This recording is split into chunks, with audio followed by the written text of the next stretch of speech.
The engine would not start. I sat in the driver's seat with my hands on the wheel. The night air was damp and cold. The porch light buzzed like a tired bee. I looked down and knew at once. The keys in my hand were wrong. My real set was gone. My son had taken them. He had done it while smiling. He said it was for safety. He did not mean my safety. He meant control. By the end of the week, people would say I went too far. They would say I broke a family. Maybe I did, but I also broke a chain. To understand how I ended up here, we need to go back. But before we go in, like and subscribe to the channel. Let us know on a scale from 1 to 10, how would you rate this story? The afternoon was sunny. The house smelled like lemon cleaner. My son, Aaron, stood in my doorway with a little bag from a smart lock company. His fiancée, Kiana, filmed herself in my hall mirror. She spoke to her phone more than she spoke to me. He changed the lock and said it was better. He said the old lock was outdated. He said he would keep my keys for me. He said I got mixed up. He placed my keys in his pocket. He kissed my cheek without touching me. Then he looked around my kitchen and said they might use my garage for their boxes. He did not wait for my answer. That was the first small cut. My husband, Sam, had died last year. The grief sat in my chest like a heavy book. His car was the one thing that still felt like him. A simple old sedan, beige, steady. It carried our history. Hospital runs, church mornings, grocery trips in the rain. Every oil change was a small prayer. I kept the title in a folder Sam had labeled in neat blue ink. He believed in paper-proof. He believed in me. Aaron did not. A week later, I saw a photo online. It showed my son half sitting on the hood of the car. New family ride. The caption said, taking care of my queen. The queen was not me. The comments were full of hearts. I read them all and felt my face grow hot. That night, I boiled pasta and forgot the salt. I ate it plain. I told myself it was fine. It was not fine. A text came the next morning. It was from Aaron. It said I should stop driving at night. It said we would transfer the car to him to save on insurance. He used the kind of language people use when they have already decided. I answered with one sentence. It is Sam's car, and it stays with me. 3 dots blinked, then stopped, then blinked again.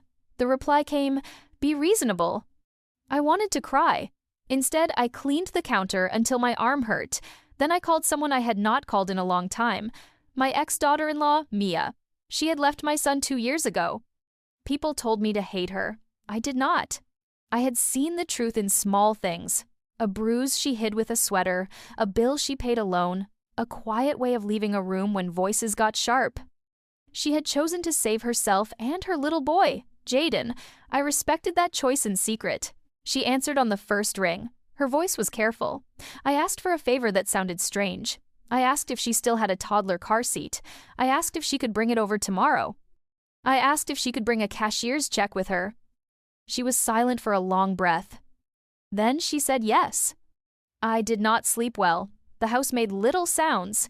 Pipes, wind, the fridge hum. I walked to the porch. Someone had flipped my doormat upside down.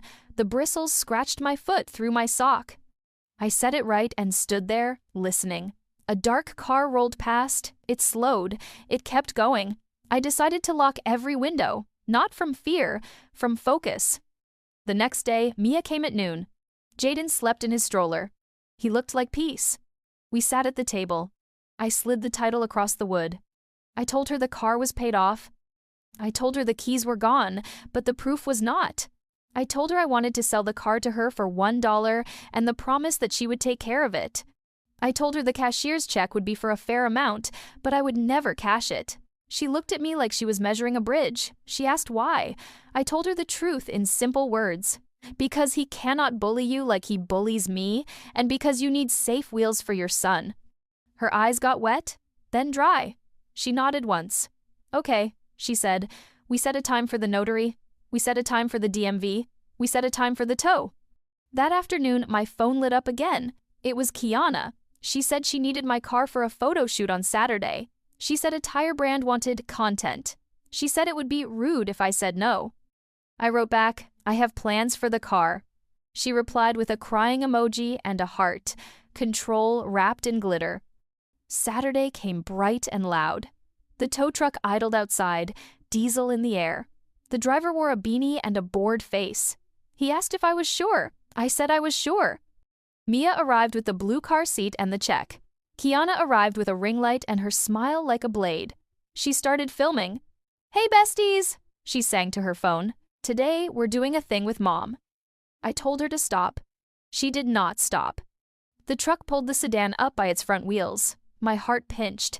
I put my hand on the hood. "You're going to a safe home?" I whispered. Kiana leaned close to my ear and dropped her bright voice. Her words were flat.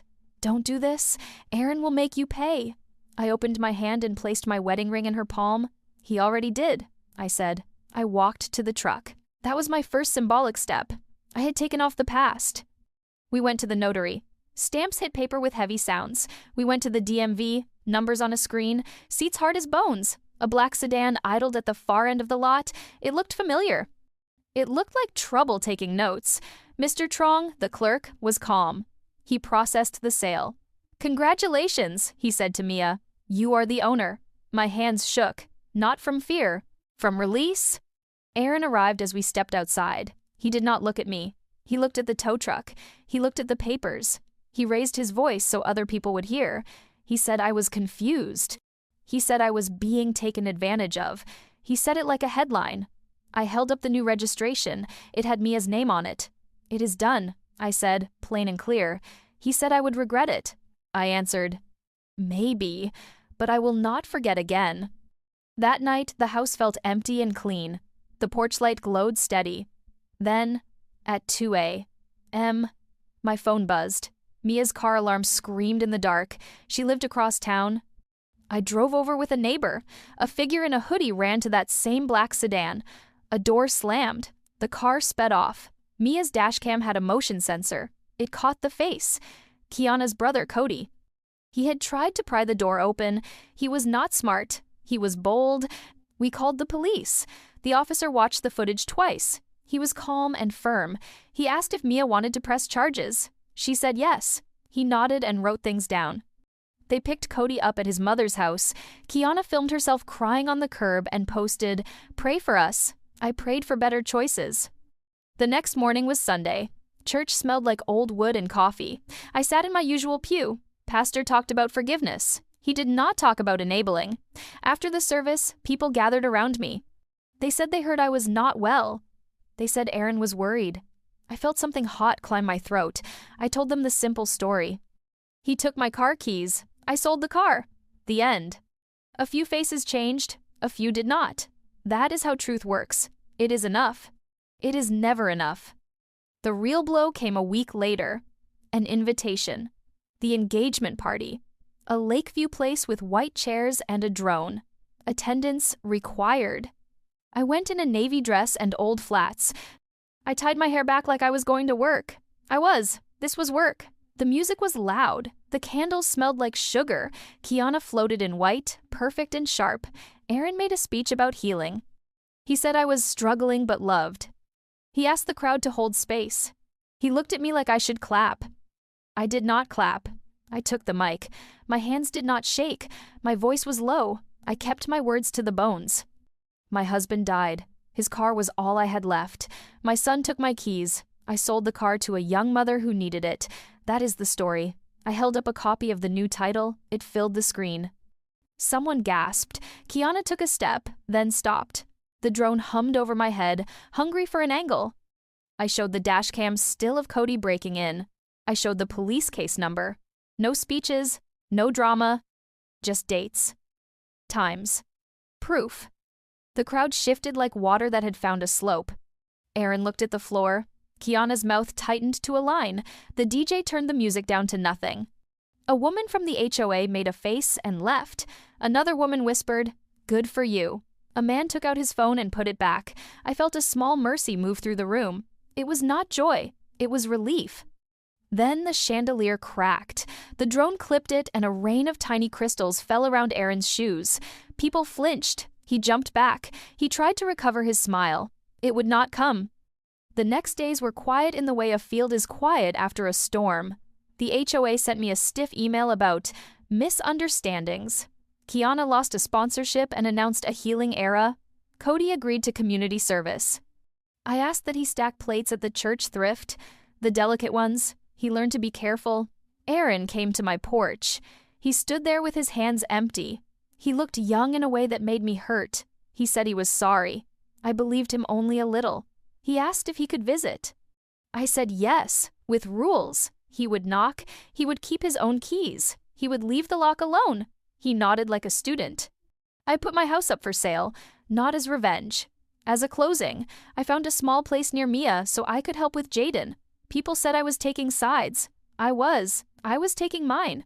We moved the last boxes on a hot afternoon. The old porch light buzzed one more time and went dark. I stood in the empty living room and pressed my palm to the wall. It felt like skin over bone. I whispered, "Thank you," to the space that held all my losses. Then I left the keys on the counter. Not my keys anymore. Not my problem. It felt good to walk out with only a tote and my breath. Life got simple. Morning walks. Cheap coffee that tasted like freedom. Jaden's laugh from the car seat. Mia picked me up in the beige sedan. It ticked as it cooled like a friendly clock. We named it Samuel.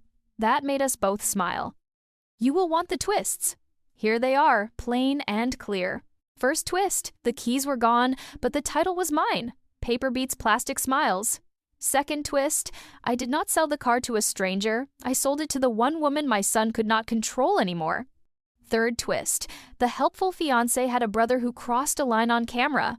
The law moved because we had proof, not because we were loud. Fourth twist, the crowd believed the story they could see with their eyes. Social masks fall fast when truth has timestamps. Fifth twist, my son came back not as a conqueror, but as a boy who wanted to learn how to knock. Between those turns, there were little payoffs. The tow truck lifting the car while Kiana filmed and could not stop it. The DMV clerk saying, "Congratulations to Mia," and meaning it. The drone shattering a symbol with one careless kiss. Cody folding sweaters in silence at the thrift store, learning the weight of delicate things. My hand dropping a wedding ring into a palm that used to point at me. Each one was small and sharp. Each one cut a chord. I had 2 moments when I almost quit. The first was the night of the alarm, when I stood in Mia's driveway under a hard moon and felt my courage thin. I thought, maybe I should give it back. Maybe peace is worth the price. Then Jaden coughed in his sleep, and I remembered long drives with sick babies and broken thermometers. Safety is not a luxury. I kept going. The second was before the engagement party. I looked at my dress and my hands and the little packet of copies in my purse. I thought, I am too old for public scenes. Maybe I should say nothing. Then I saw my husband's handwriting on the old title in my head. The ink was steady. He had believed in proof. He had believed in me. I kept going. I also had one symbolic act that lifted the whole story. It was not selling the car. It was not the speech. It was the ring, warm from my skin, resting in the hand of the woman who thought influence would keep her safe from consequences. When I let that ring go, I let go of the idea that I had to keep playing nice so other people could keep playing me. If you want the method behind what looked like chaos, here it is. I made a list. What I owned, what I could prove, who would help. I chose clean steps, not angry ones, not secret ones. A notary, a clerk, a tow, a camera, a copy for every person who would try to pretend later. Anger burns fast. Paper lasts. I foreshadowed the ending too, though I did not call it that. I circled a date on my calendar. The engagement party. A stage they had built themselves. I gathered items, title, receipt. Dashcam still. Case number. I made a small envelope that fit in my bag but fed a large truth. I said very little. That was enough. People asked what happened to Aaron and Kiana. Here is the aftershock. Brief and true. Their circle shrank. The easy money dried up. She rebranded to wellness. He started paying for his own life. He bought his own keyring and sent me a photo. No caption. Just keys. I wrote back one word. Good. We talk now, sometimes. We do not talk about the car. We talk about Jaden's school project. We talk about recipes. I tell him when I miss his father. He listens. It is not perfect. It is better. As for me, I keep one thing on my new wall. A copy of the bill of sale with Mia's signature next to mine. It is simple, 2 names, 1 date. A line that says, paid in full. When I doubt myself, I look at it. It reminds me that I do not need permission to protect what is mine.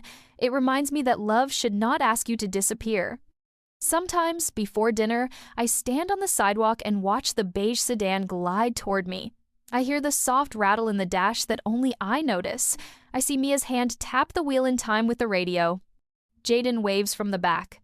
The car that used to carry my past now carries their future.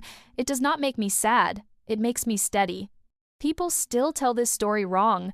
They say I sold the car to get even. They say I wanted revenge. No, I sold the car to give a child a safer ride and to give myself a clean page. I sold the car because my son took my keys and told the world I could not be trusted. I wanted the world to see what I could do with a pen. If there is a lesson, it is this. Control likes to pretend it is care. It uses soft words. It uses be reasonable. It steals small things first. A lock, a ride, a voice. But titles matter. Names matter. Dates matter. And a woman who knows what she owns can change the ending with 3 plain steps. Sign, stamp, deliver. On my last night in the old house, I flipped the smart lock to guest. When Aaron came to get his boxes, he had to text me from the porch. He waited. I opened the door when I was ready. He carried his things to his car. He set them down gently. He said thank you. It was a small thing. It was a new thing. Later, in bed at the new place, I listened to the quiet. No buzzing light, no flipped mat, just the steady tick of a cheap clock and one open window. I thought of Sam and how he used to say, if it runs, it runs. He meant engines. He meant luck. He meant a lot of things. I smiled in the dark. The next morning, the sedan pulled up. Mia honked twice. Jaden yelled my name through the glass. I locked my door. I put the spare key in my pocket.